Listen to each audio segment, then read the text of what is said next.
내 이름은 야마모토 아타루, 33살. 도시의 어느 IT 회사에 사장을 하고 있습니다.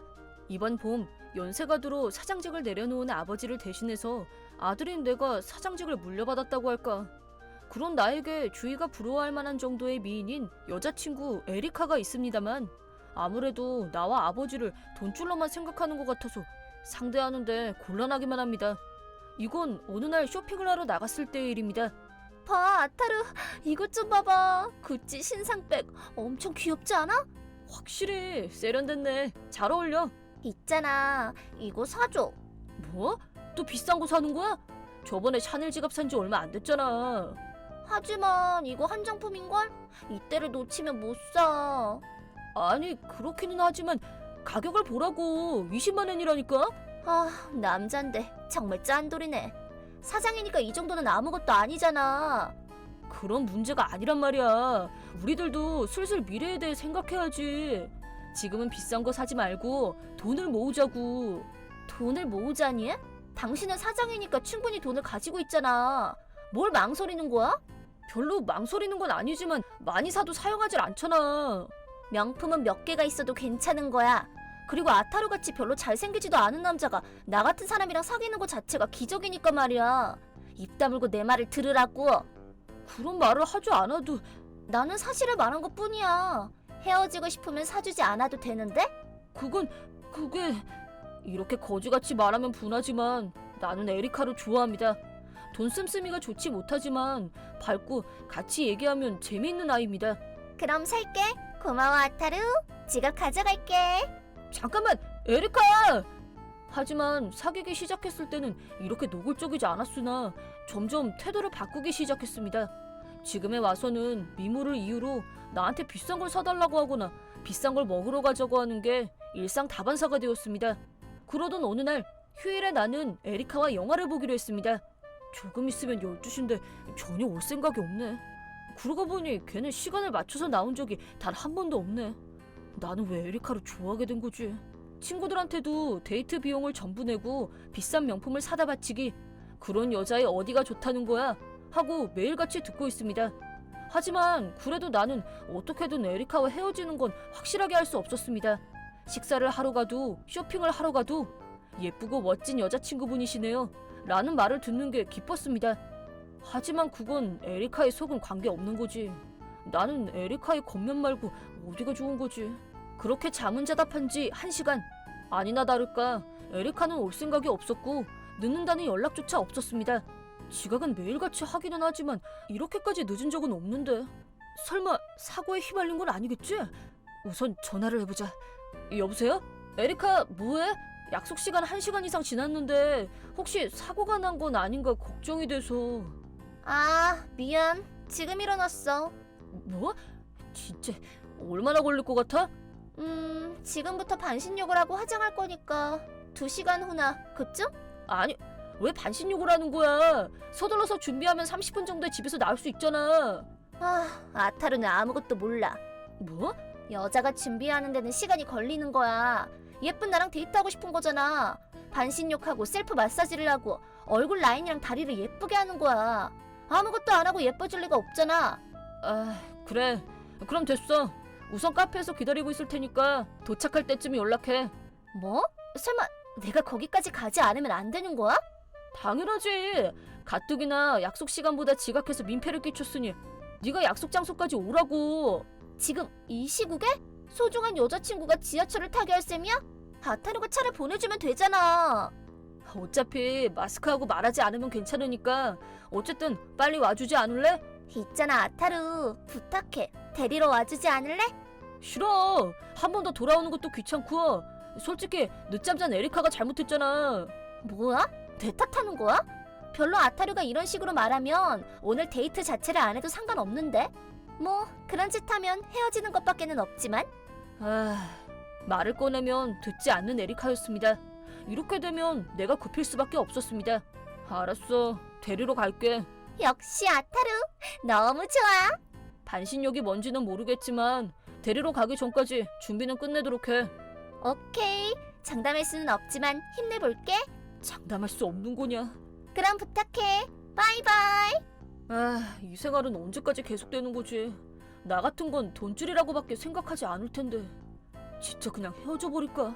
하지만 분하게도 에리카는 내가 처음 사귄 여자친구.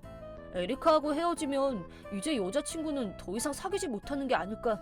한평생 독신으로 외로운 삶을 사는 건 아닐까? 그런 생각이 언제부턴가 자리 잡고 있었습니다. 결국 나는 에리카를 데리러 가기 위해 주차장으로 갔습니다. 하지만 그때 어떤 전화가 걸려왔습니다. 또 전화네. 어라, 엄마잖아. 무슨 일이지? 여보세요? 하타루, 지금 어디 있어? 지금은 시부야에 있는데 갑자기 왜 그래? 왜 그런 게 문제가 아니고 아빠가 쓰러져서. 아빠가? 왜? 모르겠어. 어쨌든 아타루도 바로 병원으로 와줄래? 아빠한테 혹시 무슨 일이 생길 수도 있으니까. 알겠어. 어쨌든 빨리 그쪽으로 갈게. 나는 에리카 같은 건 잊어버리고 쏜살같이 아빠가 입원한 병원으로 달려갔습니다. 엄마, 아빠는 괜찮아? 하타루, 와줘서 고마워. 괜찮아. 생명에는 지장이 없다고 하네. 그래, 그거 참 다행이네. 아타루, 와줬구나. 미안하다, 걱정 끼쳐서. 무슨 말을 하는 거야, 아빠. 당연하지. 우선은 생명에 지장이 없다니까 다행이야. 그래, 나는 괜찮다. 그것보다 회사 쪽은 어때? 그때 그 안건은 순조롭게 진행될 것 같으냐? 괜찮아. 그것보다 지금은 본인 몸을 더 걱정하라고. 무리해서 일하기도 했고 쉬기 딱 좋은 기회야. 그렇네. 제대로 소통할 수 있기도 했고 이대로라면 괜찮을 거라고 나도 겨우 안심이 되었습니다. 회사에 관한 건 나한테 맡겨두라고. 아빠의 일은 건강해지는 것 이거 하나야. 고맙다. 듬직한 아들로 성장해줘서 기쁘구나. 그래, 아타루한테 맡겨두면 괜찮아. 당신도 이제 젊지 않으니까 안정을 취해야 돼. 알았어. 당신한테도 걱정을 끼쳤네. 이 정도는 아무것도 아니야. 내가 잠깐 나가서 단 거라도 사올게. 이럴 때는 당분이 좋지. 고마워 아타루. 부탁할게. 그렇게 나는 병실을 나와서 가까운 편의점으로 갔습니다. 그 도중에 무심코 핸드폰을 확인해보니 우와, 큰일이다. 에리카한테 무서운 전화가 왔었네. 완전히 잊고 있었어. 화났겠네. 하지만 매번 내가 기다렸는데 말이지. 에리카도 사정을 얘기하면 이해해주겠지. 여보세요? 에리카, 연락이 늦어서 미안. 아타루, 뭐하고 있어? 데리러 온다고 하면서 올 기미가 안 보이잖아. 미안. 영화 보는 거 기대하고 있었는데 이대로라면 시간을 맞출 수가 없잖아. 어떻게 해줄 거야? 에리카, 들어봐. 사실 이유가 있어서 그래. 이 상황에 변명을 한다고? 아니야. 사실 에리카를 데리러 운전해서 가는 도중에 아빠가 쓰러졌다는 전화가 왔었어. 뭐? 아타루 아버님이? 지금은 생명에 지장이 없는 것 같은데 혹시 몰라서 한동안 입원하고 안정을 취하지 않으면 안 될 것 같아. 그래. 걱정 끼쳐서 미안해. 내가 예상한 것보다는 빠를 것 같네. 뭐? 무슨 말이야? 뭐라니. 알잖아. 유산 말이야. 아타루네 아버님 상당한 액수의 예금이 있다고 들어서 말이야. 너 아빠를 걱정하는 게 아닌 거야? 물론 걱정은 하고 있어. 하지만 물론 유산도 갖고 싶잖아. 아타루도 솔직히 이런 마음이 있잖아. 에리카, 진심으로 말하는 거야? 미안. 조금 이야기가 어긋나 버렸네. 그래서 본론인데 데이트를 바람맞힌 벌은 제대로 받아낼 거니까 말이야. 벌? 내가 왜? 당연하지. 모처럼 시간을 빼서 데이트하는 걸 기대했는데 바람 맞췄으니까 그거에 해당하는 걸 해주는 게 당연하잖아? 뭐? 지금 라인 명품백 사진 첨부했으니까 확인해봐. 사진? 내가 갖고 싶은 리스트를 사진으로 보냈으니까 이걸 들고 집으로 사과하러 와. 뭐? 왜 그렇게 하지 않으면 안 되는 건데? 진심으로 그렇게 생각하는 거야? 내 소중한 시간을 빼앗았으니까 당연하잖아. 말을 듣지 않으면 어떻게 되는지 알지? 아타루? 그럼 기대하고 있을게. 아버님한테도 건강 조심하라고 전해드려? 그럼 이만. 아무리 그래도 이건 아니지. 이번만큼은 절대로 걔가 말하는 대로 되지 않을 거야. 이제 어떻게 되던 알 바 아니야. 나는 에리카가 제시한 요구에 답하지 않고 한동안 무시했지만 물론 그 여자가 가만히 기다릴 여자도 아니었습니다. 여보세요? 아타루! 언제까지 나를 기다리게 할 셈이야? 언제가 되면 사과의 물건을 들고 사과하러 올 거냐고. 이 메시지 들으면 바로 전화줘. 아타루, 작작 좀 해. 무시하면 어떻게 되는지 알잖아? 당신이 나처럼 미인하고 헤어지게 되면 아무리 후회해도 소용없으니까. 어쨌든 연락해. 아타루, 뭐 하는 거야? 설마 화난 거야? 이런 걸로 화내다니 정말 그릇이 작은 남자네. 솔직히 내가 아버님 유산을 노리고 있던 거 눈치채지 못한 당신이 나쁜 거야. 그리고 아버님은 예금 얼마나 들고 계셔? 다음에 만날 때 살짝 말해줘. 어쨌든 연락 좀 해. 이런 음성 메시지가 매일같이 왔지만 전부 무시했습니다. 확실히 에리카는 미인이고 사귀었을 때는 정말 많이 좋아했습니다. 하지만 지금은 돈벌레나 돈을 탐내는 요괴로밖에 보이지 않았습니다. 에리카랑 계속 사귀면 내가 스트레스로 머리가 이상해질 것만 같았습니다. 그렇다면 이제 나는 평생 여자친구 없는 독신으로 있어도 좋아. 그리고 며칠 뒤, 아빠 컨디션은 어때? 몸은 괜찮아졌어? 아타루 또 왔구나.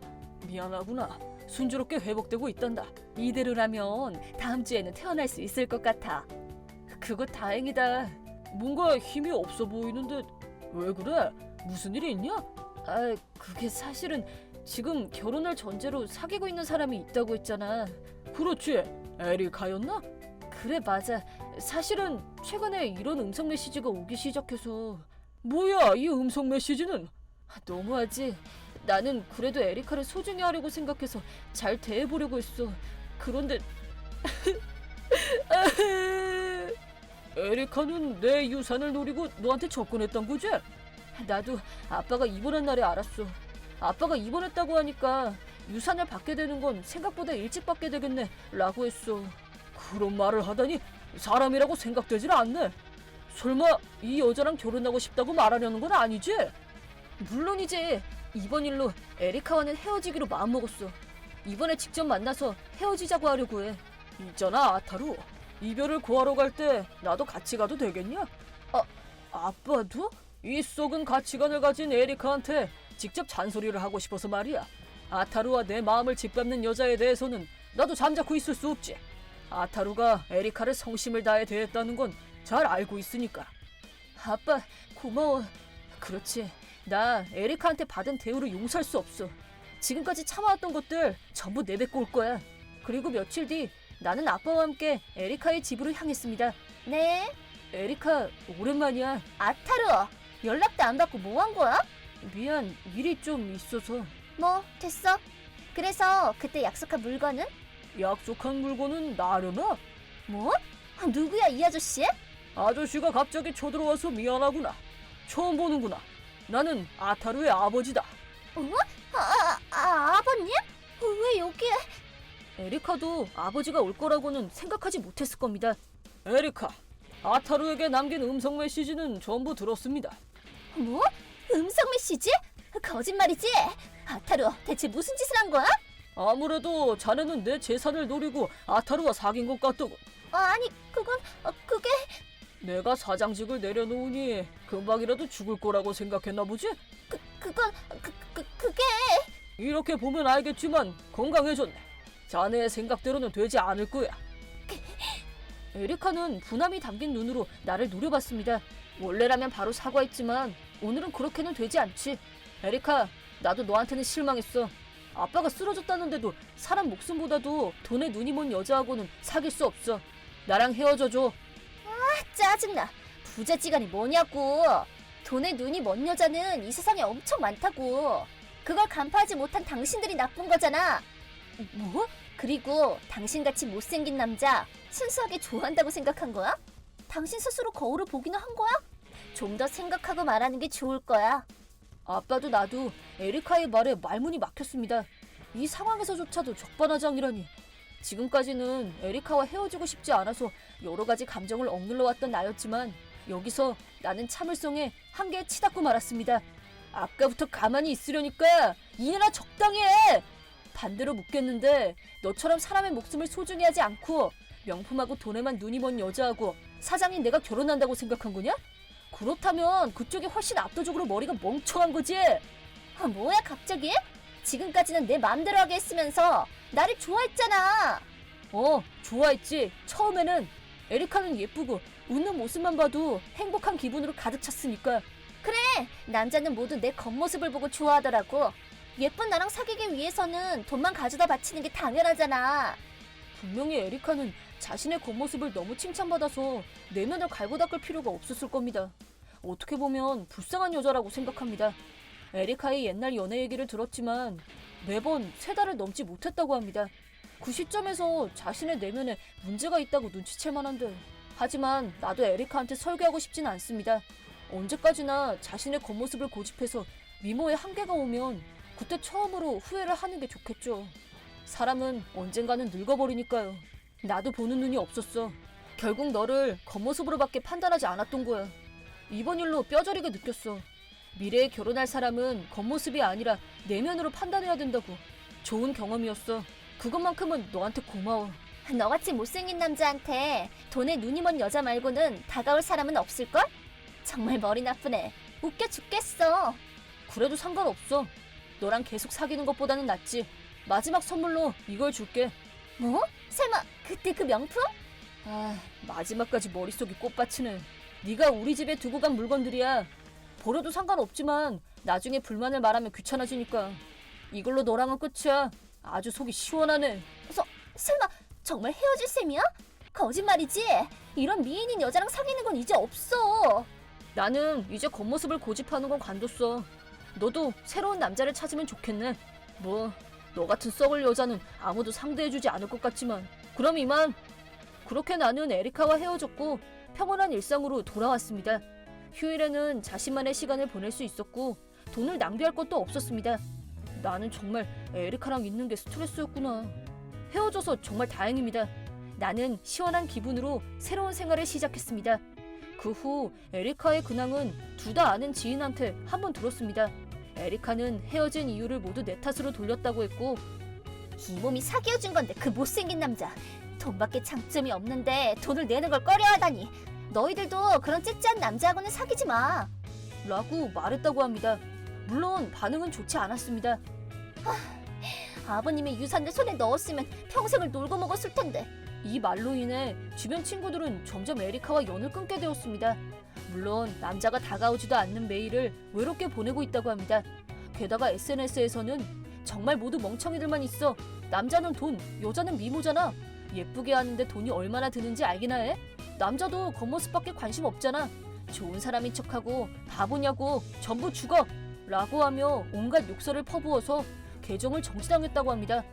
한편 나는 에리카라는 족쇄가 없어져서 일에 한층 힘을 불어넣어서 회사를 키우려고 생각하고 있습니다. 그리고 나도 언젠가 아빠처럼 인생을 같이 하고 싶은 멋진 파트너를 만나고 싶습니다. 그리고 이건 에리카한테 죽어도 말하지 않을 거지만 에리카가 말한 건 분하지만 조금은 맞는 말입니다. 나는 겉모습에 관심 없고 패션 센스는 제로. 사귈 때는 에리카가 이거 입어 저거 입어 하고 골라줘서 친구들한테도 멋있어졌네 라고 들어서 기뻤습니다. 사람은 겉모습이 아닙니다. 하지만 그렇다고 해도 너무 무관심해서도 안 됩니다. 그래서 나도 되도록 청결한 겉모습을 신경 쓰기로 생각했습니다. 자, 야마모토 아타루의 인생은 지금부터 다시 시작입니다. 지금보다 더 힘내자고. 나는 29살 주부 타사키 미키라고 한다. 오늘은 나와 전 남편과 그의 어머니를 둘러싼 소동에 대해 얘기해보려고 한다. 나는 전 남편인 요시유키와 3년 전에 결혼을 했었다. 당시에 나는 26살, 그는 35살이었다. 업무 관계로 알게 된 것이 계기가 되어 연애도 하고 결혼도 했다.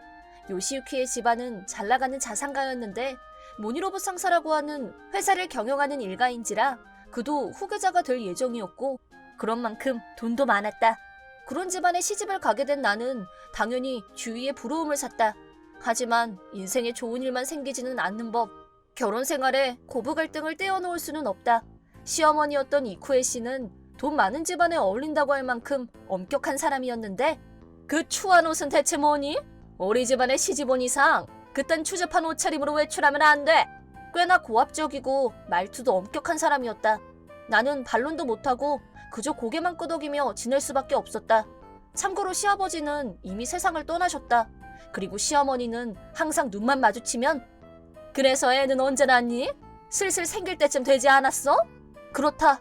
그녀는 우리의 이세를 매우 기대하고 있었다. 그저 손주를 보고 싶다는 마음도 있었겠지만 가장 중요한 건 역시 후계자가 필요하다는 부분일 것이다. 그렇기 때문에 이세를 만들지 않는다는 선택지는 처음부터 없었다.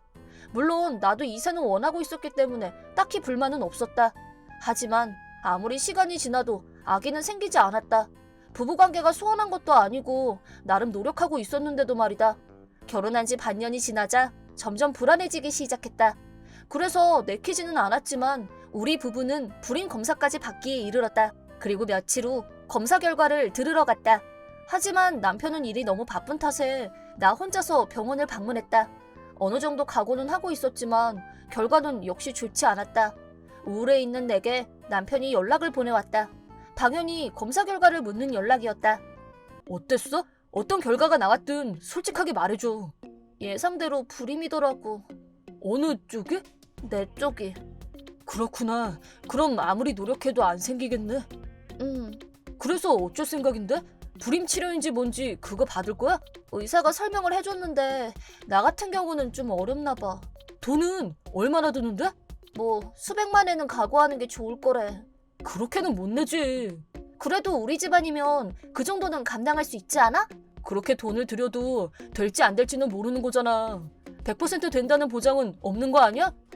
그렇긴 한데 그렇다고 그냥 포기하는 것도 좀 그렇지 않아? 후계자도 필요할 텐데. 그렇긴 하지. 뭐 입양하는 방법도 있긴 한데 그것만큼은 절대 안 돼. 혈육도 아닌 애를 기르다니 생각만 해도 끔찍하네. 그렇게까지 말할 필요는 없지 않나? 그래도 뭐 여튼 앞으로 여러 궁리를 좀 해봐야겠어. 알겠어. 근데 솔직히 답도 없는 것 같은데 궁리한다고 해결이 되나? 그렇게 말하지 마. 그 후 남편은 집에 잘 오지 않게 되었다. 주중 절반도 집에 오지 않았고 얼굴을 보는 것 자체가 어려웠다. 그러던 어느 날 시어머니가 우리 집을 찾아왔다. 그때도 남편은 집에 없었고 나 혼자 시어머니를 맞이했는데 시어머니는 오자마자 이런 말을 했다. 안 그래도 며느리로서도 마음에 안 들었는데 하필이면 여자로서도 쓸모가 없니? 당연히 불임 얘기를 하는 것이다. 심지어는 이제 너는 우리 집안 성씨를 쓸 자격이 없다. 당장 집에서 나가! 라고 말하며 이혼 서류를 건넸다. 아니 어머님, 그건 부부끼리 대화해서 해결할 문제 아닌가요? 왜 어머님이 일일이 이혼해라 마라 하세요? 나는 그렇게 반론을 했는데 때마침 남편이 집에 돌아왔다. 처음 보는 여자도 함께 데리고 들어오더니 미안해 미키, 얘가 임신했으니까 이제 문제될 거 없어. 그니까 그냥 얌전히 좀 나가줘. 라며 외도를 한 사실을 당당하게 선언하는 것이었다.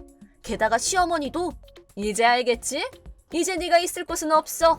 참고로 남편 옆에 있던 불륜 상대는 마치 자신이 이겼다는 듯 거만한 표정을 짓고 있었다.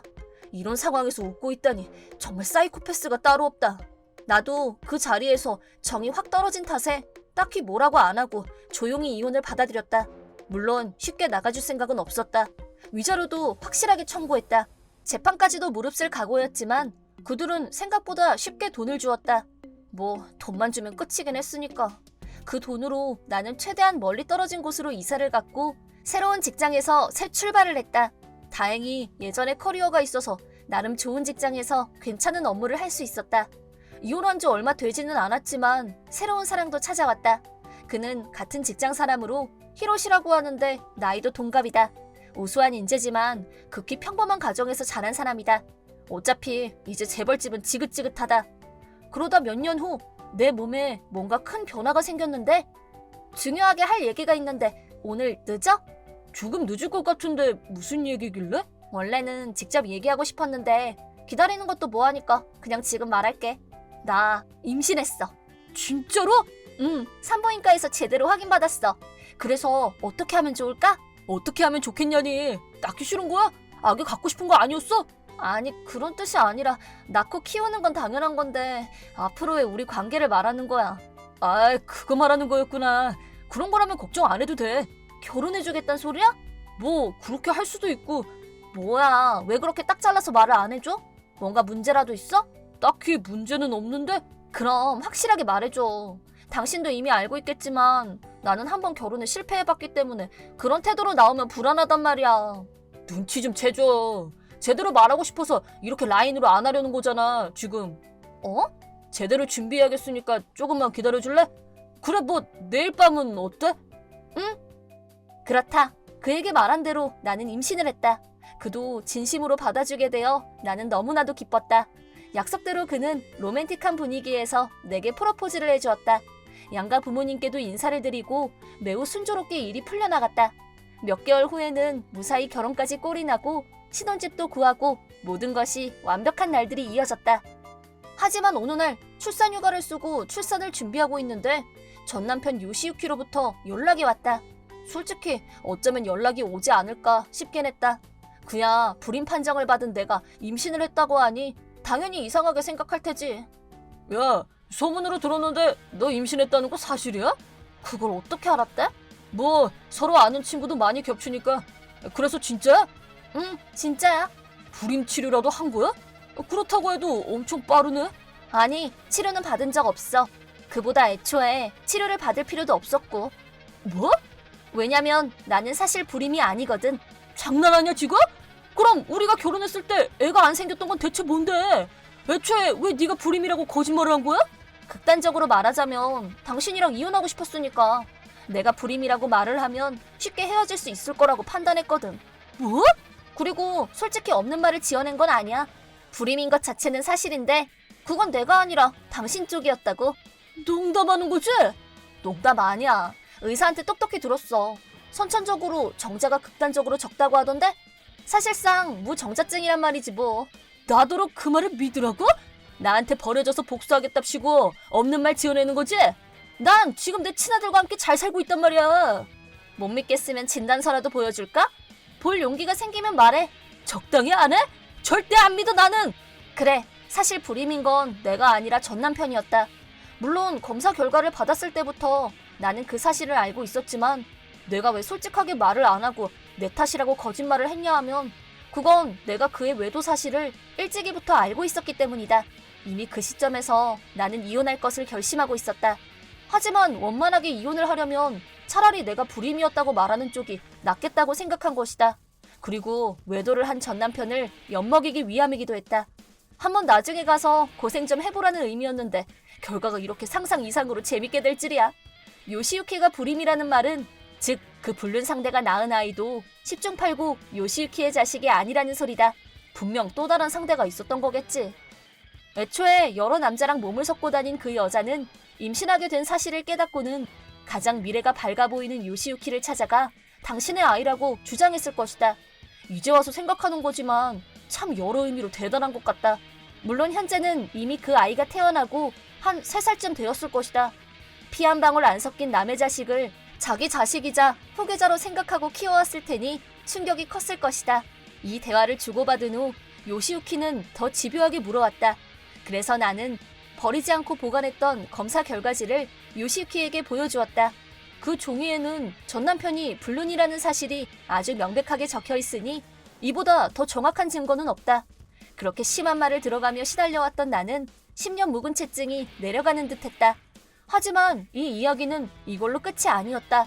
몇 주 후에 요시유키가 체포되었다는 뉴스를 보게 된 것이다. 사건의 경위는 이러했다. 내게 충격적인 사실을 듣게 된 요시유키는 당황했지만 손주가 생겨 아무것도 모르고 기뻐하고 있는 자신의 엄마에게 그 사실을 알리지도 못한 듯하다.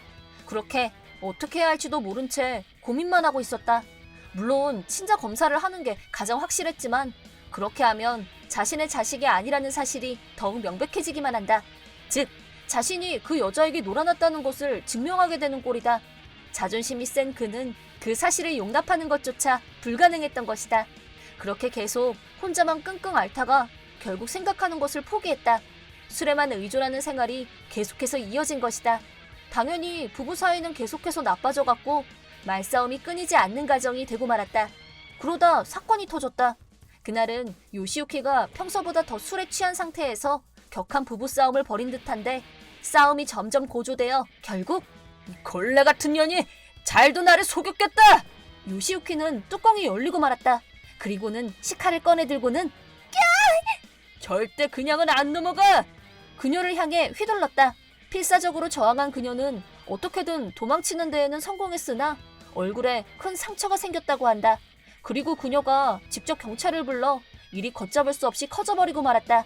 나름 큰 규모의 회사 사장이 이런 스캔들을 일으키고 만 것이다. 당연히 이 사실은 뉴스에서 크게 대두되었다. 이렇게 요시유키는 하룻밤 사이에 모든 지위와 명예를 잃게 되었다. 회사는 결국 다른 기업에게 매수되었다고 한다. 현재 그 여자는 얼굴에 평생 남을 큰 흉터를 얻고 정신적인 충격으로 인해 집에 틀어박혀 지내고 있다고 한다. 뭐 자업자득이라는 말밖에는 해줄 수 있는 게 없다. 그리고 전 시어머니는 그녀의 입장에서 보면 갑자기 충격적인 일이 연속으로 일어난 꼴이다. 요시유키가 체포당한 것을 계기로 건강이 악화되어 신부전이 일어나 그대로 세상을 떠났다고 한다. 마지막으로 혼자 남게 된 그 아이는 다행히 그 여자의 친척이 데려가게 되었다. 아직 어린 탓에 그 사건에 대해서 잘 알지 못한다는 게 불행 중 다행이다. 이게 이 사건의 전말이다. 뭔가 씁쓸한 결과이지만 동정하는 마음은 조금도 없다. 각자가 평소 해온 악행에 대한 벌을 받았을 뿐이라는 생각밖에는 들지 않는. 내 이름은 애나. 고등학교 1학년인 16살. 나는 뇌의 기능장애로 인해 생기는 언어장애를 갖고 있습니다. 말하자면 말더듬증. 발병한 건 초등학교 3학년 때입니다. 새로운 반을 배정받는 날이어서 꽤 긴장을 한 나는 자기소개를 할 때 말문이 막히고 말았습니다.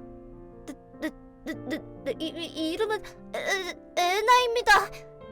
그 순간 반 애들이 크게 웃어서 내 머릿속은 새하얘졌습니다. 왜 이러지? 왜 말이 안 나와?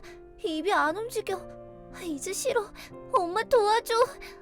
담임 선생님은 긴장해서 그래 라고 하면서 상냥하게 대해주셨습니다. 하지만 선생님의 상냥함은 그렇게 오래가지 않았습니다. 그것은 국어 시간 때에 일어났습니다. 그럼 교과서를 펴주세요. 교과서 28페이지에. 그걸 누가 좀 읽어줄래요? 선생님의 말에 나는 깜짝 놀랐습니다. 그때의 긴장이 다시 덮쳐왔습니다. 내 심장은 크게 두근거렸고 지금도 튀어나올 것만 같았습니다. 그 순간이었습니다. 애나가 읽어볼까요? 애들이 이렇게나 많은데 왜 나지? 나는 교과서를 펴고 읽기 시작했습니다. 하지만 에마의 모험! 교실 안은 웃음소리로 가득 찼고 선생님은 당황해하시면서 괜찮으니까 자리에 앉아요. 모두들 조용히 하렴. 웃지 말고. 나는 어떻게 할 수 없는 부끄러움으로 가득 찼습니다. 그리고 친구들은 나를 놀리기 시작했습니다. 너 평범하게 말을 못하는 거냐? 나는 책 읽는 게 특기라고. 몇 번을 말하는 거야? 기분 나빠. 그리고 남자애가 한 명 더 다가왔습니다. 또 놀리는 건가 싶어서 나는 울 것 같았습니다. 야, 사람 좀 놀리지 마. 사람을 비웃다니 최악이야. 그런 말을 들은 아이들은 도망쳤습니다. 고마워. 말이 안 나와. 왜 안 나오지?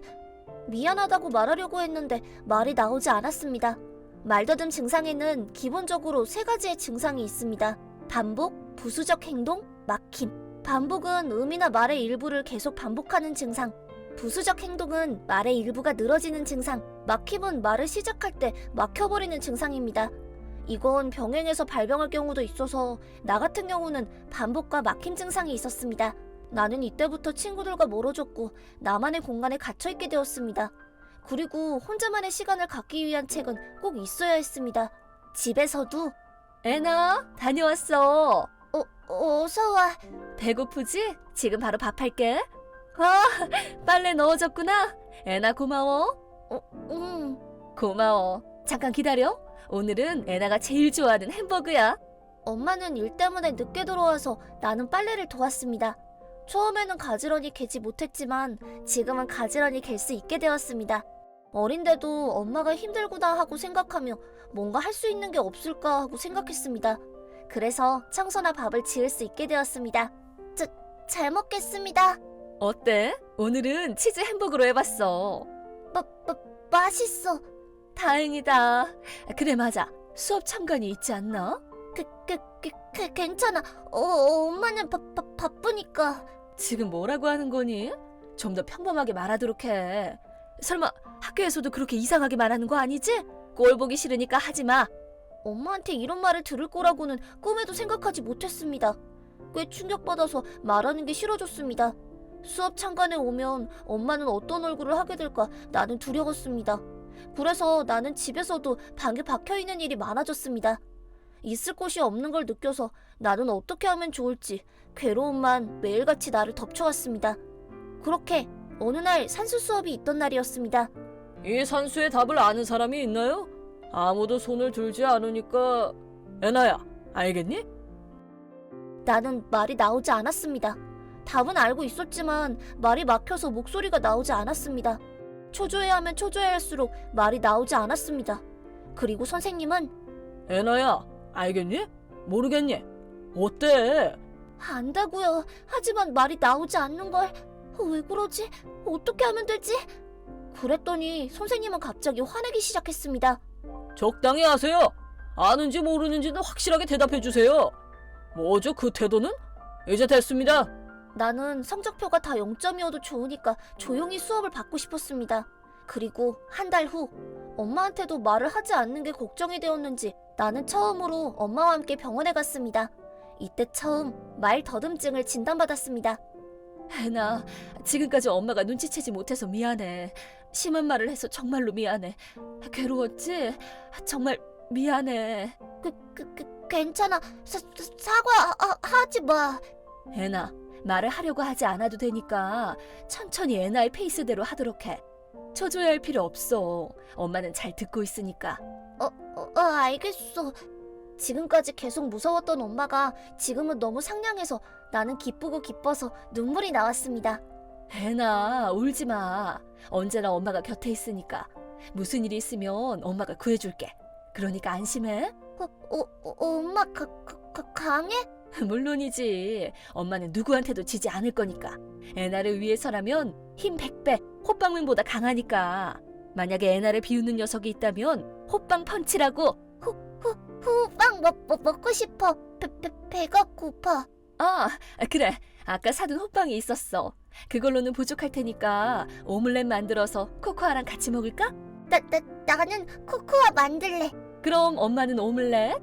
오랜만에 엄마와 대화를 한 기분이 들었습니다. 나는 엄마가 이해를 해줘서 커다란 안심감에 휩싸였습니다. 엄마와 대화하는 건 무섭지 않아서 그때부터 나는 성장하게 되었습니다. 하지만 말 더듬증이 회복되지는 않았습니다. 지금까지의 학교와는 다를 거라고 새로운 기분으로 고등학교에 입학하게 되었습니다만 나는 기분 나쁜 괴롭힘을 겪게 되어버렸습니다.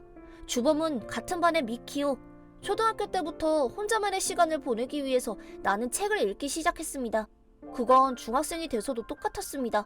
하지만 고등학교에서는 유화 그림에 흥미를 가지게 되어서 미술 선생님한테 배우면서 쉬는 시간을 이용해서 미술실에서 보내는 시간이 늘었습니다. 하지만 시간이 있으면 교실 구석에서 책을 읽고 있었습니다만 야, 거기서 뭐하고 있는 거야? 책만 읽기나 하고. 너 오타쿠지? 뭘 건방지게 한숨을 쉬는 거야? 이 오타쿠녀라. 오타쿠니까 친구도 없는 거지. 기분 나쁜 여자야. 이리 내! 갑자기 일어난 일에 나도 모르게 말을 내뱉어 버렸습니다. 뭐 하는 거야? 그만해. 뭐? 무슨 외계어를 말하는 거야? 너 무슨 인이냐? 어느 별에서 온 거야? 돌려줘. 우와, 재밌는 물건 발견했다. 이제부터 3년 동안 재밌는 생활을 보낼 수 있겠어. 응? 하이에나! 에나가 아니고 하이에나! 책 돌려줘. 아, 이거? 딱 좋네. 내가 요리해줄게. 미키오는 그렇게 말하면서 교실에 누가 가져온지 모르겠지만 책에 뿌리기 시작했습니다. 하지 마, 부탁이야. 손에 묻었잖아. 젠장, 손 씻고 올게. 그렇게 말하면서 미키오는 교실을 나가버렸습니다. 내 소중한 책, 아빠가 예약까지 해서 사다 준 소중한 책인데 나는 분해서 크게 울었습니다. 뭐가 분하냐고. 이런 일을 당해도 되돌려주지 못하는 게 분했습니다. 나는 미술 선생님과 이야기해서 미술실에서 그림을 그릴 수 있게 되었습니다. 유화는 처음이었지만 원래부터 숫자 하나 펜으로 그림을 그리는 걸 정말 좋아했습니다. 그래서 유화를 알게 됐을 때 꼭 그려보고 싶다고 생각해서 나는 더욱더 미술실에 틀어박히게 되었습니다. 내가 교실에 없으니 미키오한테 괴롭힘 당하는 일이 줄어들었습니다. 이걸로 드디어 평안한 생활을 보낼 수 있어. 그렇게 생각할 때였습니다. 너 여기 있었던 거냐? 숨을 생각이었던 거냐고. 건방지게 그림을 그리고 있는 거야? 오늘은 책으로 요리는 하지 않을 거니까. 미키오 뭐? 그 대신에 이 그림 그리는 법 좀 알려줘. 이거 유화라고 해. 그려보면 재밌어. 미키오도 관심 있어? 뭐 그렇지. 나라면 좀 더 참신한 그림을 그리겠지. 한 그 순간이었습니다. 이렇게 해서 이렇게지? 하지 마. 참신하지? 천재화가 미키오 씨 탄생! 모처럼 한 달이나 걸려서 그린 건데 너무해. 그러니까 말하잖아. 천재화가 탄생이라고. 외계인이 그린 건 의미불명인 작품밖에는 되지 않는다고. 너 정말로 머리가 나쁜 녀석이네. 왜 이런 짓을 하는 거야? 너 같은 녀석을 괴롭히면 엄청 기분이 좋거든. 너는 인간이 아니야. 외계어로 말하니까 외계인. 아니, 외계인 이하의 정체불명의 생명체야. 철저하게 괴롭혀줄 테니까 각오하라고. 미키오는 내가 그림을 그린 캔버스를 커터칼로 찢어버렸습니다. 이건 선생님과 이야기하면서 한 달이 걸려서 겨우 완성한 그림인데 나는 반격할 수 없는 자신이 싫어졌습니다. 그리고 다시 미키오가 찾아왔습니다. 너 정체불명의 쓰레기 같은 걸 그리고 있는 거야? 뭐야 그 표정. 짓밟힌 두꺼비 같은 표정이네. 뭐 하러 온 거야? 이제 하지 마! 모처럼 이 몸이 직접 와줬는데 좀 더 기뻐하라고. 안심하라고. 오늘은 천재화가는 휴일이니까. 인류 요리사도 휴일이야. 아쉽네. 그 말인즉슨 아무것도 없어. 아무것도 안 한다고? 그런 이유로 오늘은 인류 사진작가가 돼주지. 이 몸은 재능이 있으니까 맡겨두라고. 뭘 할 셈이야? 아무것도 안 할 리가 없잖아. 정말 머리 나쁘네. 이 그림 주위를 한 바퀴 돌면서 오랄랄로 라고 하는 거야. 알겠지? 그런지 못해. 뭐? 너 뭐라고 했어? 너 지금보다 더 심하게 당하고 싶어? 캔버스를 고정한 이젤을 정중앙에 놓고 그 주위를 한 바퀴 돌라고 했지만 나는 너무 부끄러웠습니다. 게다가 거부할 수가 없어서 나는 할 수밖에 없었습니다. 하지만 그걸 미키오는 동영상으로 찍고 있었습니다. 부끄러워서 머리가 이상해질 정도였고 아무래도 좋았습니다. 그렇게 나는 학교를 가지 않았습니다. 엄마는 틀어박혀버린 나를 혼내지 않았습니다. 애나, 무슨 일이 있었는지 모르겠지만 엄마는 애나를 지킬 거니까, 엄마는 애나 편이니까 말하고 싶을 때 말하렴. 엄마 일하고 올게. 알았어, 다녀와. 나는 상냥하게 해주는 엄마한테 괴롭힘 당하는 걸 말할 수 없었습니다. 내가 괴롭힘 당하는 걸 알면 분명 슬퍼할 테니까. 나는 모든 게 싫어지기 시작했습니다. 이대로 학교도 다 때려치우고 싶었습니다. 눈물이 쏟아졌습니다. 이렇게 키워주고 많은 걸 해줬는데 이런 식으로 배신하고 싶지 않았습니다. 하지만 그래도 나는 학교에 가지 않았습니다.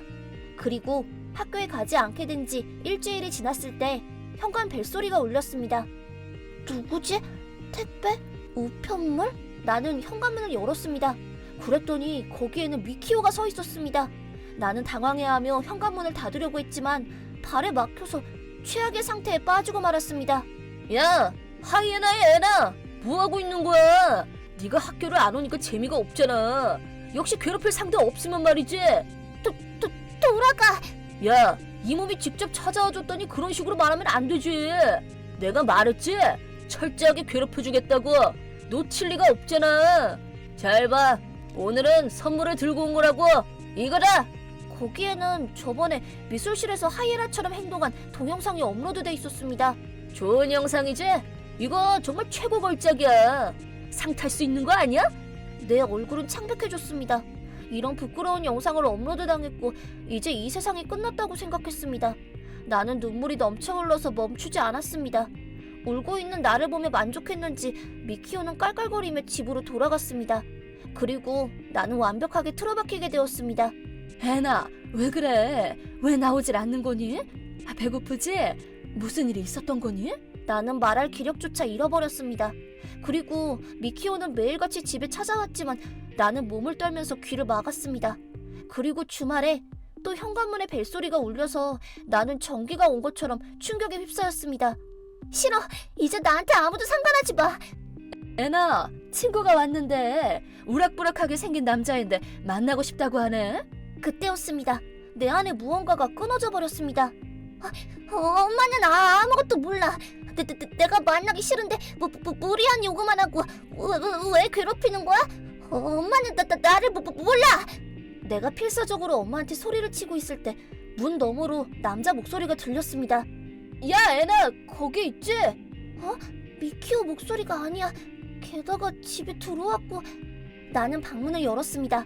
그리고 거기에 서 있는 사람은 애나, 오랜만이야. 타카야. 어떻게? 어떻게든 자시고 동영상을 봤더니 애나가 나와서 깜짝 놀랐어. 무슨 일인가 싶어서 조사해봤어. 조사? 이런 짓 한 거 미키오라는 자식이지? 괘씸한 녀석이야. 이런 건 범죄야. 나 지금쯤 애나가 우울해하지는 않을까 해서 걱정돼서 와봤어. 고마워. 하지만 왜? 나 말이야. 그때 아무 말 안 했지만 우리 부모님 매일 싸우고 말이지. 내가 있을 곳이 없어서 정말 괴로웠었어. 그래서 애나가 놀림당하고 있는 걸 보고 가만히 보고 있을 수만은 없어서 내가 애나를 지켜야지 하고 생각했어. 타카야. 그래서 애나가 책을 읽으니까 나도 읽어야지 하고 생각했어. 애나랑 책 얘기로 재밌어져서 매일이 즐거웠어. 하교할 때 공원에서 책도 읽었잖아. 그립다. 응. 그거 내 입장에서는 되게 힐링이 됐었다고. 애나 덕분에 어떻게든 지낼 수 있게 됐어. 그때는 결국 이혼해서 어머니랑 옆 동네 빌라로 이사 갔는데 그때 나는 좀 삐뚤어져서 폭주족에 들어가게 됐고 나 학교도 안 가고 일도 안 하고 어머니 고생만 시키고 뭐 하는 거지 하고 생각했어. 그때 또 애나한테 곤란한 일이 생기면 내가 할 수 있는 건 애나를 구해주는 거지 하고 생각해서 타카야. 고마워. 정말 기뻐. 그래서 선생님한테 상담을 했어? 응. 하지만 증거가 없으니까라고 하면서 도와주질 않았어. 뭐야 그 썩을 선생은. 이 동영상이 무엇보다 중요한 증거인데. 하지만 괜찮아 애나. 이제부터는 내가 지켜줄 테니까 그때의 은혜를 갚을 수 있게 해줘. 이렇게 타카야는 매일같이 찾아왔고 내 마음은 조금씩 치유되기 시작했습니다. 그리고 왠지 미키오는 찾아오지 않게 됐습니다. 타카야가 데리고 온 폭주족 남자들이 집을 지켜주고 있으니까 오지 못한 걸 수도 있습니다. 애나 이제 학교에 갈 수 있어. 무슨 말이야? 미키오 이제는 아무 짓도 하지 않을 거야. 애나한테 무슨 짓을 저지른 순간 어떻게 될지 모를 테니까. 타카야 고마워. 하지만 조금 더 시간을 줘. 학교 사람들은 누구도 도와주지 않으니까 역시 무서워. 초조해하지 않아도 괜찮아. 내일도 와줄 거야? 물론이지. 애나를 지키겠다고 약속했으니까. 그렇게 말하며 타카야는 내가 방에 틀어박혀 있을 때 많은 일을 해줬습니다. 타카야한테 이제 괜찮아 하고 듣고 나서 며칠 후 나는 드디어 학교에 갈 결심을 했습니다. 하지만 그 전에 한 가지 하고 싶은 일이 있었습니다. 언제나처럼 타카야는 와줬습니다. 들어와! 뭐야? 오늘은 평소와 달리 힘이 들어가 있는데? 타카야가 안에 들어온 순간 폭죽을 터뜨렸습니다. 타카야! 생일 축하해! 내 생일 어떻게? 나 기억력이 좋아. 그래서 기쁜데? 아주머니도 감사합니다. 나 생일 축하받은 게 언제였는지. 애나가 꼭 하고 싶다고 해서 조금 힘을 보태봤어. 언제나 정말 여러 가지로 고마워. 당치도 않아요. 저는 애나한테 은혜를 갚는 것뿐이에요. 애나가 이 집에 있어서 정말 다행입니다. 이사 갔으면 어떡하지 하고 내심 불안해했었어요. 그랬구나. 그리고 이건 다른 이야기인데 이걸로 애나와 만나는 건 오늘까지로 하려고 해. 타카야의 말에 나는 충격을 받았고 엄마도 놀라서 타카야를 쳐다봤습니다. 아니 왜? 이제부터 애나랑 사이좋게 지냈으면 좋겠는데? 나는 결국 폭주족의 사회에서 속하지 않은 인간입니다. 애나하고는 만날 자격이 없다고 생각해요. 하지만 언젠가 제대로 갱생해서 한 사람의 남자로서 가슴을 펴고 당당하게 애나를 만나러 오고 싶어요. 그리고 애나를 평생 지켜주고 싶다고 생각하고 있습니다. 타카야. 타카야는 멋진 남자구나. 어서 그날이 오기를 기다릴게. 애나, 내가 만나러 오기 전까지 누구한테도 지면 안 돼? 그렇게 나는 타카야와의 약속을 지키기 위해 학교에 갔습니다. 용기를 최대한 짜내서 교실의 문을 여니 모두가 나를 보고는 바로 사과하기 시작했습니다. 지금까지 안 도와줘서 미안해. 마키오 자식 머리가 이상한 것 같아. 정말로 미안해. 그러니까 목숨만 살려줘. 모두 겁에 질려 있었습니다. 반 친구에게 이야기를 물어보니 타카야가 친구들과 함께 방과 후에 미키오를 불러내더니 교정 한가운데에 매달아뒀다고 합니다. 야, 네가 애나한테 한 행동들을 모두 자백하도록 해. 죄송합니다. 동영상을 업로드한 건 접니다. 동영상에 찍힌 모든 건 제가 협박으로 지시한 것들입니다. 애나를 괴롭힌 건 접니다. 정말로 죄송합니다. 그러고 나서 타카야는 학생들한테 괴롭힌 증언들을 모아서 이렇게 교장을 협박. 학교 측은 바로 미키오와 미키오의 가족을 불러서는 퇴학 처분을 했습니다. 나는 정말 모르는 사이에 타카야한테 보호를 받고 있다는 걸 뼈저리게 느끼고 있었습니다. 한 번 더 타카야를 만나고 싶어. 그렇게 생각하니 거짓말처럼 타카야가 학교 앞으로 마중 나와 있었습니다. 애나가 울면서 학교에서 뛰쳐나올까봐 지켜보고 있었어. 보아하니 괜찮은 것 같네. 만나는 건 정말로 이게 마지막이야. 타카야, 정말 고마워. 그리고 나 말이야, 애나한테 하고 싶은 말이 있어. 뭔데? 어제 말한 거나 다름없다고 생각하는데 나는 애나가 좋아. 애나를 계속 지키고 싶어. 그러니까 사귀자고 말하기 전까지 조금만 기다려줬으면 좋겠어. 타카야, 나도 타카야가 좋아. 그렇지만 길게 못 기다리겠어. 혼자 있는 건 불안해. 괜찮아. 그렇게 오래 걸리지는 않을 거야. 그러니까 기다려줄래? 약속이야. 우리들은 서로의 마음을 확인하고 후에 재회하기로 약속했습니다. 그리고 타카야는 나와의 약속을 지키기 위해서 바로 행동을 취했습니다. 폭주족을 탈퇴하고 1년 늦게 고등학교에 들어가기로 정한 것이었습니다. 열심히 공부해서 무사히 고등학교 합격. 타카야하고는 직접 만나지는 않아도 연락은 주고받고 있어서 전화로 축하해줬습니다. 사실은 대학에 가서 선생님이 되고 싶은데 예전에 폭주족을 한 남자를 채용해줄 학교는 분명 없을 거야. 해보지 않으면 모르는 거야. 응원할게. 그래, 애나도 미술대회 유아부문에서 상을 탔지? 대단해. 나도 질 수 없어. 나는 그때 포기했던 미술의 길을 걷기로 정했고 미술대학에 가기 위해서 열심히 공부 중입니다. 언젠가 서로 만났을 때 서로 꿈을 이뤘으면 좋겠다 하고 자주 말합니다. 게다가 나를 괴롭혔던 미키오에 대해서 부모님에게 말했더니 그거는 범죄라면서 엄청나게 화를 내시더니 미키오가 퇴학당한 후 그 집을 찾아갔고 미키오가 올린 증거를 가지고 재판을 하겠다고 주장했습니다. 결과적으로 미키오는 소년원에 보내졌고 미키오네도 어딘가로 이사가게 되었습니다. 이 일은 타카야에게는 말하지 않았습니다. 타카야는 꿈을 위해서 똑바로 걸어갔으면 좋겠고 나도 이제 미키오에 대한 건 있고 내 장래를 위해서 힘내겠다고 생각했습니다. 내 이름은 마미, 18살, 고등학교 2학년이다. 성적도 평균에 나쁘지도 착하지도 않은 딱 평범한 학생이다. 친구도 있고 나름 학교 생활을 재밌게 보내고 있었다. 올해 봄에 유리카라고 하는 애가 우리 반으로 전화 왔는데 그녀는 매우 못됐고 항상 남들을 깔본다. 어쩌다가 짝이 되었고 그걸 계기로 엮이게 되었는데 마미, 수학 숙제 해왔어? 그럼 나 좀 베껴도 돼? 친구랑 노래방 가느라 숙제를 깜빡했거든. 그거는 좀... 왜? 불만이라도 있어? 타카하시 쌤이 그런 거에 엄격하고 또 감도 좋은 사람이라 쉽게 들킬걸? 뭐야? 너네 부탁을 안 들어주겠다는 말이야? 아니 그런 뜻이 아니라 나는 노느라 바빠서 공부할 시간이 없다고.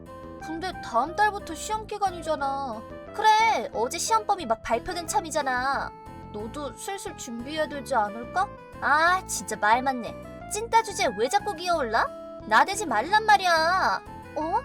엄마 아빠는 딱히 뭐라고 안 하지만 그래도 내신은 좀 신경 쓰인단 말이야. 반 친구 성적이 내려가면 슬프잖아?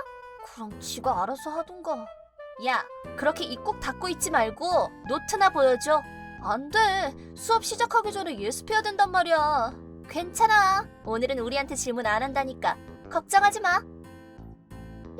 나름 열심히 하고 있구나. 자, 그럼 잘 베낄게.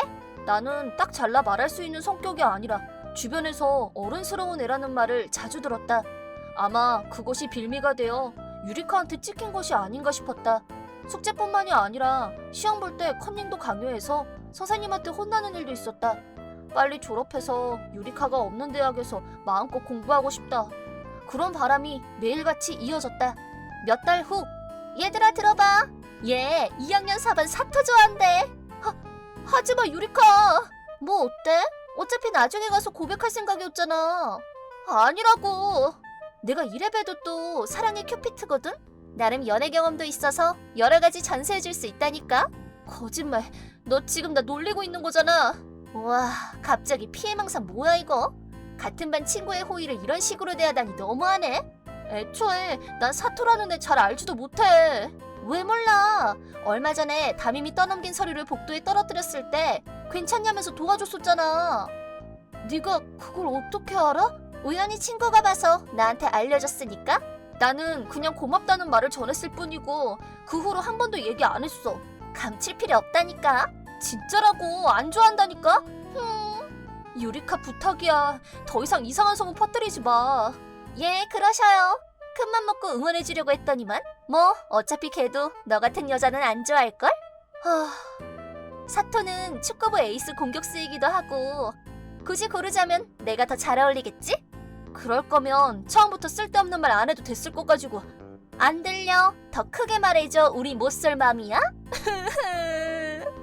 이런 식으로 공개 처형 같은 일도 자주 당한 터라 반 친구들도 뒤에서 나를 비웃기에 이르렀다. 심지어 내 친구는 다른 반에 있어서 도움을 요청할 수도 없는 상황이었다.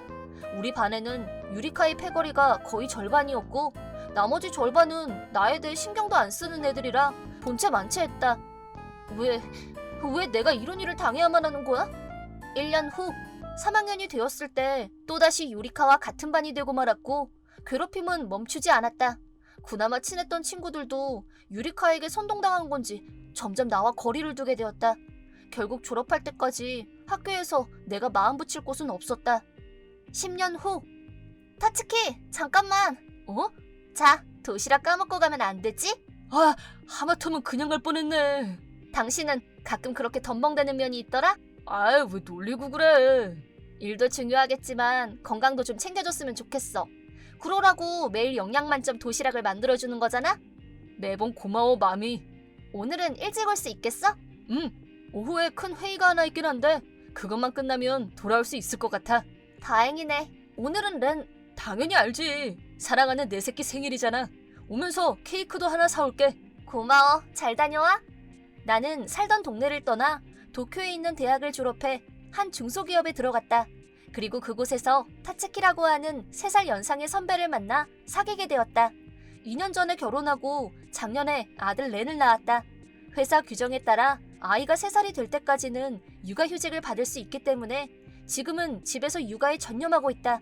좋아, 오늘도 렌에게 그림책을 읽어줘야겠다. 그렇게 렌이 잠든 사이에 집안일을 하고 있는데 핸드폰이 울렸다. 안녕 마미야, 오랜만이다. 누구세요? 아, 뭐야, 벌써 치매 걸렸어? 나야, 나 유리카. 유리카? 고2랑 고3 때 우리 같은 반이었잖아. 설마 잊었다고 말하려는 건 아니겠지? 고등학교 때 나를 괴롭혔던 그녀의 갑작스러운 연락. 믿기지가 않아서 몇 초간 정신이 멍했다. 어째서 그녀가 내 연락처를 알고 있는 걸까? 아, 유리카. 이제 생각났어? 우리 고등학교 때 엄청 친했었잖아. 내 라인은 어떻게 알았어? 여기저기 물어보고 다녔지. 너랑 같은 대학 나온 친구들이라든지? 아, 그랬구나. 얼마 전 동창회에도 안 와서 얼마나 서운했는데. 애가 아직 어려서 갈 여유가 없었어. 뭐야? 너 벌써 애도 있어? 설마 남편도 있다는 소리 하려는 거 아니지? 2년 전에 3살 연상 남편이랑 결혼해서 지금도 같이 살고 있는데. 진짜로? 내가 들어간 회사 선배야. 나는 지금 육아휴가 중이고. 말도 안 돼. 너 같은 찐따가 나보다 먼저 결혼을 하다니. 갑자기 연락하나 싶더니 할 말이 그거였어? 나 아직 집안일 할 거 많거든? 방해하지 말아줄래? 너 그 말투는 여전하구나?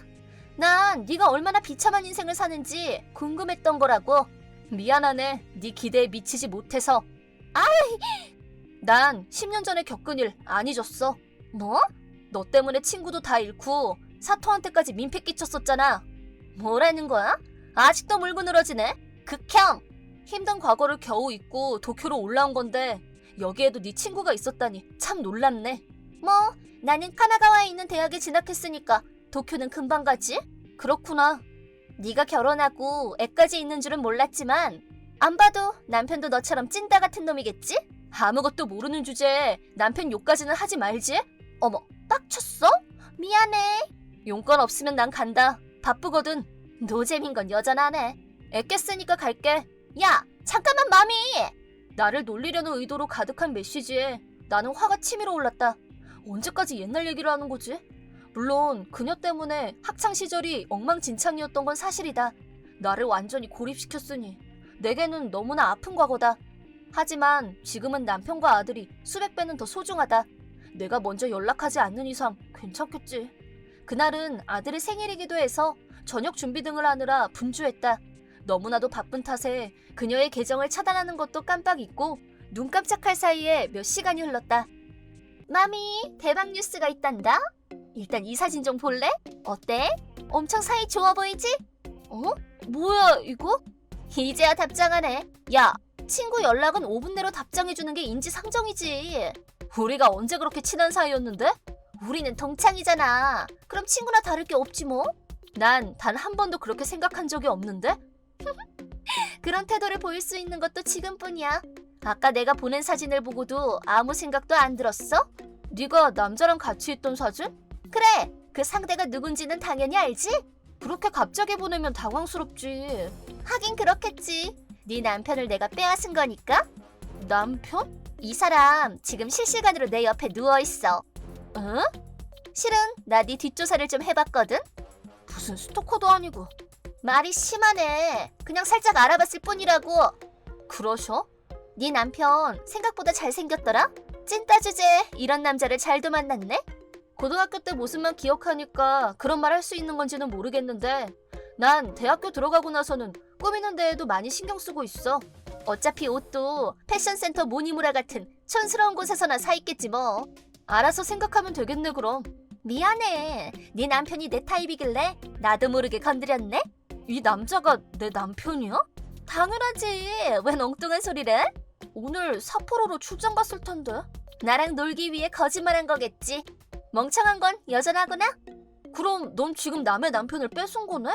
애도 아직 어린데 불쌍하다. 그래, 그럼 좋을 대로 해. 그래도 돼? 남편이 진심으로 너와 함께 할 생각이라면 그냥 얌전히 보내주는 수밖에 없지 뭐. 이야, 우리 맘이 말이 잘 통하네. 그 대신 반드시 책임은 져야 돼? 그래, 위자료 내라는 거지? 네 남편한테 부탁해서 내 몫까지 내라고 할 거야, 어차피. 이때 나는 유리카를 차단하지 않았던 걸 후회했다. 옛날부터 남을 불행하게 만드는 걸 좋아하는 애인 줄은 알았지만 이 정도일 거라곤 생각도 못했다. 아니, 잠깐. 그 남자 내 남편 맞아? 이 사람 설마... 사진을 자세히 보자 그녀와 함께 찍혀있는 남자가 왠지 눈에 익었다. 이건 어쩌면 10년 만에 유리카한테 복수할 수 있는 기회일지도 모른다. 일단 이대로 잠깐 지켜봐야겠다 싶어 사진을 저장했다. 2달 후 렌을 유모차에 태우고 30분 정도 산책을 하고 있었다. 배가 고파졌는지 칭얼대기 시작해 집으로 가려던 그때 마미! 유리카? 네가 왜 여기 있어? 네 남편 뭐야? 무슨 미친 스토커 같은 이상한 놈이잖아. 뭐? 호텔에서 한번 자고 나서부터 엄청 이상하다니까? 이상하다니? 라인도 3분마다 한 번씩 계속 보내고 답장을 안 하면 할 때까지 전화한다니까? 얼마 전에는 알려준 적도 없는 직장까지 찾아왔었다고. 하긴 그 사람이라면 그럴만도 하지. 너도 참 대단하다. 그런 놈이랑 잘도 결혼해서 애도 낳았네? 너넨 둘 다 또라이야 진짜. 아직도 착각하고 있나 보구나? 난 이제 걔랑 헤어질 거야. 도로 너 가져. 그러셔요? 아까부터 뭐야? 그 난 몰라 하는 듯한 그 태도. 네 말대로야. 진짜로 나는 모르는 일이니까. 웃기지 마. 하야토 네 남편 맞잖아. 아닌데? 뭐? 하야토는 내 남편 아니야. 내 남편 이름은 타츠키라고. 뭐라고? 2달 전에 네가 보냈던 사진에 찍혀있던 남자는 내 동생 하야토야. 4살 어린 24살이고. 동생이라고? 고등학교 때 폭행 사건을 일으켜서 강제 퇴학당한 후로 쭉 집에 틀어박혀 지내왔지. 그럼 백수란 말이야? 내 부모가 동생을 너무 오냐오냐하기만 해서 나도 엄청 힘들었지. 가족들로부터 도망치려는 마음도 있어서 아예 도쿄로 이사 온 거야. 절대 너 하나만이 이유는 아니라고. 말도 안 돼. 하야토가 분명 자기 입으로 네 남편이라고 했다고. 걔가 도쿄 가서 금이 환영하겠다면서 부모 돈으로 여기로 왔거든? 진짜? 문제 알아서 알바나 파견직을 해도 금방 잘리기만 하고 돈 내놓으라고 우리 집에 찾아와서 행패 부린 적도 있어. 그 말인즉 나는... 나랑 타츠키를 쫓아다니는 동생을 남편이라고 착각했다는 말이 되겠지. 아니, 말도 안 돼. 인정하고 싶지 않은 건 알겠는데 사실이야. 나는 네 남편인 줄 알고 피까지 져가면서 걔한테 다 갖다 바쳤단 말이야.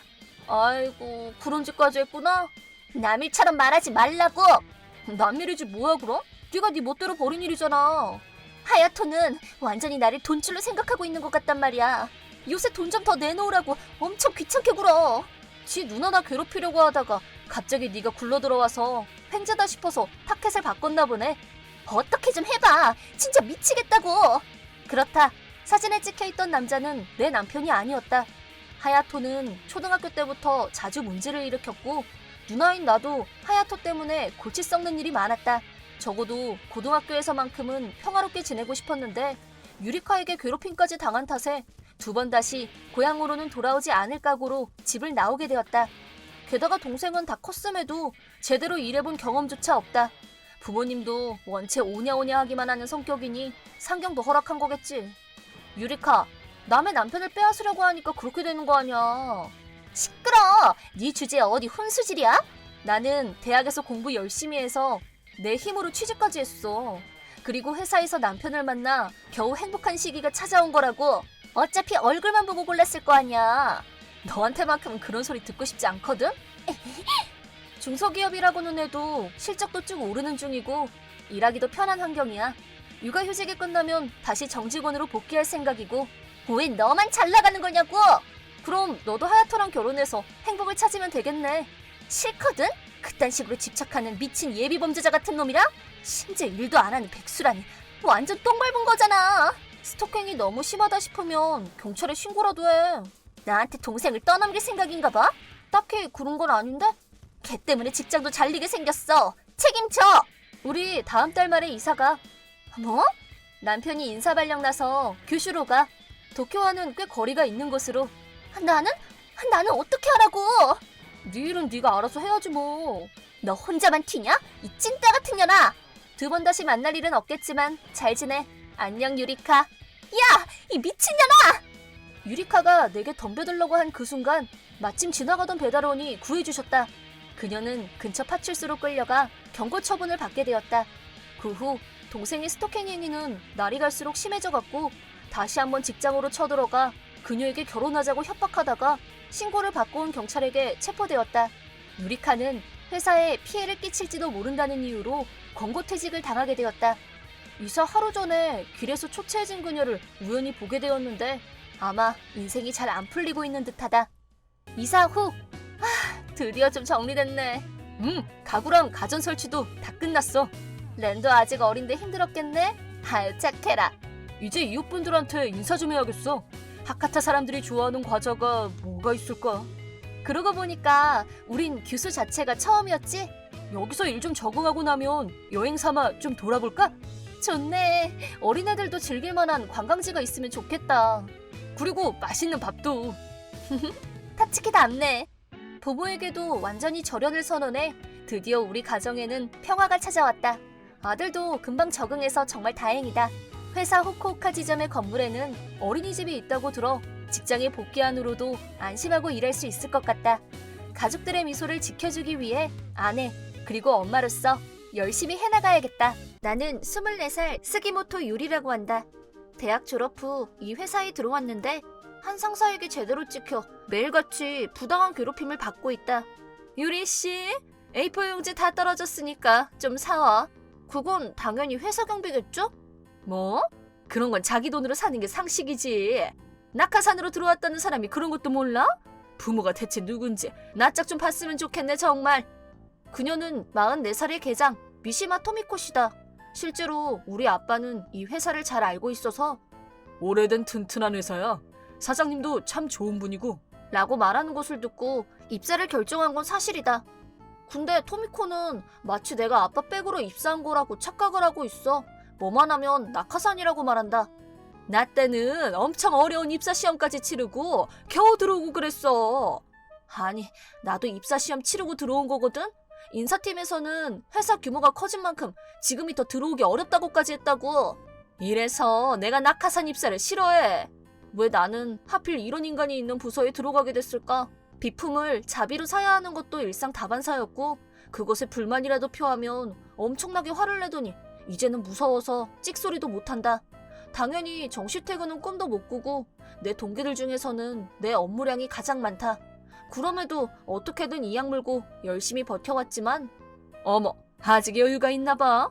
그럼 이것들도 다 해놔. 요새는 자기 일까지 나한테 떠넘기기 일수라 점점 뭔가 마음이 지쳐가고 있다. 토미코는 나를 괴롭히면서도 그 친구가 엄격하게 관리해주길 바래서 그렇게 해주는 거야. 그러니까 우리 유리 성장을 방해하면 안 된다. 라는 말을 하고 다니니 나를 도와주는 사람도 없어 어디에 말도 못하고 끙끙 앓아왔다. 일이야 뭐 내가 열심히 하면 어떻게든 해결은 됐으니 꾹 참아왔다. 하지만 토미코의 괴롭힘은 점점 더 심해져만 갔다. 그날 나는 반드시 정시퇴근을 해야만 할 필요가 생겼다. 조금 지난 일이긴 하지만 엄마가 병으로 세상을 떠나 그 충격으로 점점 야위어가는 아빠와 저녁 약속을 했기 때문이었다. 아빠는 업무 특성상 쉽게 쉴 수 없는 입장이었고 나도 괴롭힘 때문에 주말에도 일을 하고 있는 상황이라 그날 겨우 시간을 맞출 수 있었던 것이다. 약속한 날에 맞춰 나는 야근을 확 늘려서 일을 일찍이 다 맞춰놓았다. 이것도 해놔. 다 해놨습니다. 뭐야? 벌써? 그럼 이거랑 이거 전부 다 끝내놨으니까 확인 부탁드리겠습니다. 토미코가 시킬 만한 일도 미리 다 끝내놓았다. 토미코는 그런 나를 못마땅하게 쳐다봤지만 그런 걸 신경 쓰고 있을 여유는 없었다. 얼른 아빠가 다시 기운을 되찾았으면 하는 생각으로 가득 차 있었다. 하지만 이 자료 내일 아침까지 다 정리해놔. 토미코가 가져온 건 보름 후에나 쓸 자료들이었다. 더 이상 시킬 일이 없으니까 지금 당장 안 해도 되는 일까지 굳이 들고 와서 시키는 게 뻔히 보였다. 미시마 계장님, 오늘은 조금 일찍 돌아가고 싶다고 사전에 말씀드렸는데요. 너는 회사에 고용된 인간이잖아.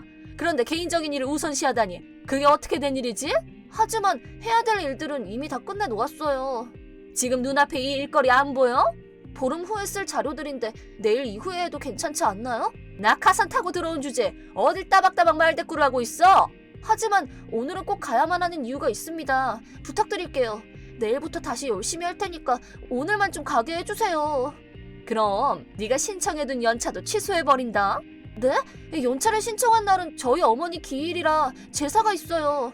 저희 집은 아버지가 바쁘셔서 저도 제사 준비를 도와야 하거든요. 그럼 내가 시킨 일은 다 해야지. 이 이상으로 일만 늘어 신청한 연차까지 날아가는 게 더 곤란한 일이라 거절할 수가 없었다. 아빠 미안해. 일이 바빠서 오늘은 같이 밥 못 먹을 것 같아. 그래, 시간 내기 어렵나 보네. 일 때문에 바쁜 거면 어쩔 수 없지. 열심히 하렴. 그래도 건강은 신경 쓰면서 해. 아빠처럼 일만 하고 살다간 소중한 사람의 마지막 순간도 보지 못하는 일도 생길 수 있으니까. 미안해.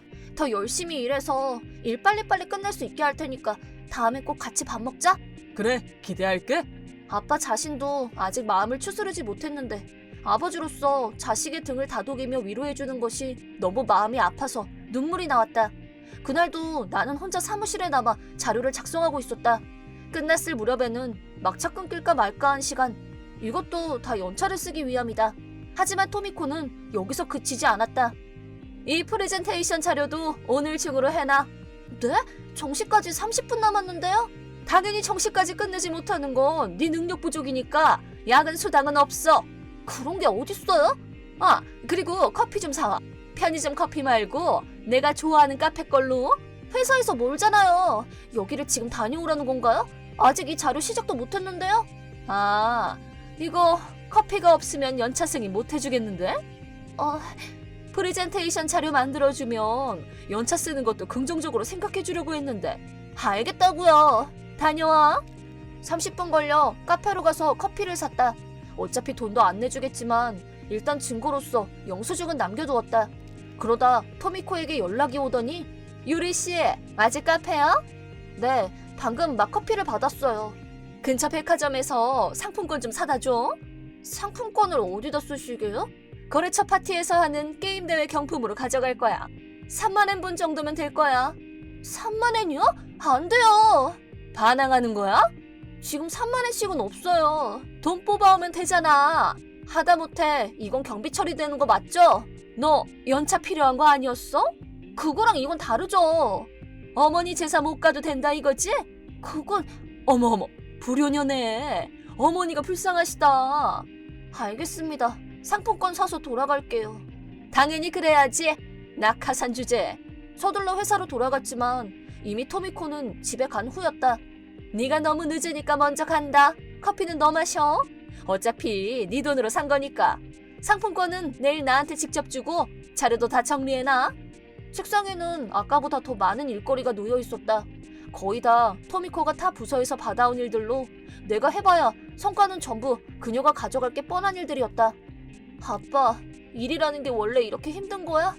나는 울면서 컴퓨터를 켰다. 아무리 그래도 이 정도까지 했는데 최소 연차는 쓰게 해주겠거니 싶었지만 결국 사건은 터지고 말았다. 계장님, 저 다음 주에 연차인데 승인 부탁드립니다. 에? 무슨 말이야? 뭐긴요. 한 달 더 전부터 부탁드렸던 연차 말이에요. 어머니 제사요. 곧 거래처랑 중요한 프레젠테이션을 할 시기인데 연차를 허락해준다는 게 말이 돼? 얘기가 다르잖아요. 시키는 대로 하면 연차 허가해주시겠다고 하셨잖아요. 나는 긍정적으로 생각해본다고 했을 뿐이야. 허락해줄 거라고는 한마디도 안 했어. 계장님, 그럼 이 자료들 오늘 중으로 다 정리해놔. 낙하산으로 들어오신 몸인데 이 정도는 껌일 거 아니야. 오늘 중이요? 저 요새 매일같이 막차 타고 귀가하고 있습니다만. 그래서? 슬슬 한계입니다. 신입이 태도가 그러면 앞으로도 연차 못 쓸 텐데? 어쩌면 아버지 장례식도 참가 못할지도 모르겠는데? 그 말을 듣고 나는 결국 폭발하고 말았다. 멀쩡하게 살아계신 아버지 장례식 얘기를 꺼내다니 정말 도가 지나치시네요. 그렇게 되기 싫으면 얌전히 시키는 일이나 하란 말이야. 못 같아서 확 때려치우고 말지. 나는 책상에 있던 내 물건들을 챙겨들고 회사에서 뛰쳐나왔다. 뒤에서 토미코가 꼴 좋다는 듯이 비웃고 있었지만 더는 이 여자 밑에서 일할 수가 없었고 위에다가 얘기해봤자 말단 직원과 계장 중 과연 회사가 누구의 편을 들어줄지는 불보듯 뻔했다. 다음날 이후로 회사에서 연락이 오지는 않았다. 분명 토미코가 내가 도망친 거네 뭐네 하면서 떠들어댔겠지. 나도 일단 본가로 돌아가기 위해 살고 있던 집을 정리하고 이사 준비를 했다. 아빠에게 걱정을 끼치고 싶지 않아 아직 말을 못하고 있었지만 그러던 어느 일요일 짐 정리를 끝마치고 마트에 들렀는데 토미코 아니야? 아, 오늘도 잘 마셨다. 야식은 고급지게 초밥으로 가볼까? 토미코가 술에 취한 채로 비싼 식품 코너를 어슬렁거리고 있었다. 그러고 보니 회사에서 항상 월요일은 숙취로 상태가 안 좋아 보였었지. 순진한 신입이 상품권을 사준 덕에 이렇게 사치도 다 부려보네. 뭐? 회사 비품이나 뭐 필요한 거라고 말만 하면 뭐든지 돈으로 사다 주고 말이야. 정말 멍청하다니까. 괜히 그만두게 만들었나? 그 상품권 거래처에 가져가는 게 아니라 자기 사리사욕 채우기 위해 사게 한 거였어? 술에 취해 떠드는 토미코의 혼잣말을 듣고 내 화는 정점에 달했다.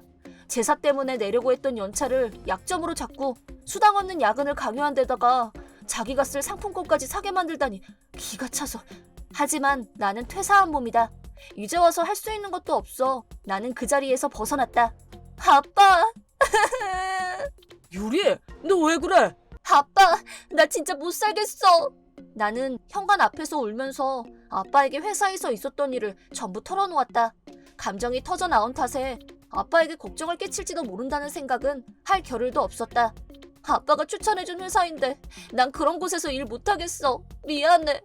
우리 유리가 회사에서 그런 일을 당했었구나. 아빠는 그것도 모르고 열심히 하라는 말이나 하고 있었네. 일단 오늘은 푹 쉬렴.